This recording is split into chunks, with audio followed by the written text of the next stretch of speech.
અત્યારે જો સોનું જે છે 1.5 લાખ 1,54,000 રૂપિયાના ભાવની આળે ગાળે વેચાય છે, રાઈટ? આપણા દેશમાં વર્ષે 700 થી 800 ટન સોનાની આવક એટલે ખપત છે. આપણે ઇમ્પોર્ટ કરી 700 થી 800 ટન, બરાબર?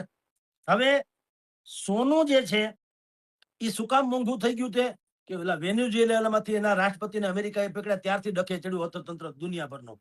અને પછી ચીન, તુર્કી, પછી કઝાકિસ્તાન, ભારત, પોલેન્ડ, આ બધાની જે રિઝર્વ બેંકો હોય, જેમ આપણે રિઝર્વ બેંક છે, બધાની કેન્દ્રીય બેંકો છે, એને મોટા પાયે સોનું ખરીદી લીધું.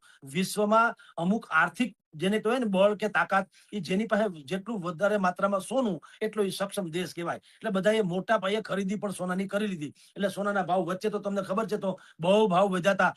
2015 પછી આજ સુધીમાં 60% ભાવ વધારો થયો હતો. હમણાં વળી થોડોક હળવો થયો, તો 1,54,000 કે 1.5 લાખની આળે ગાળે તો છે.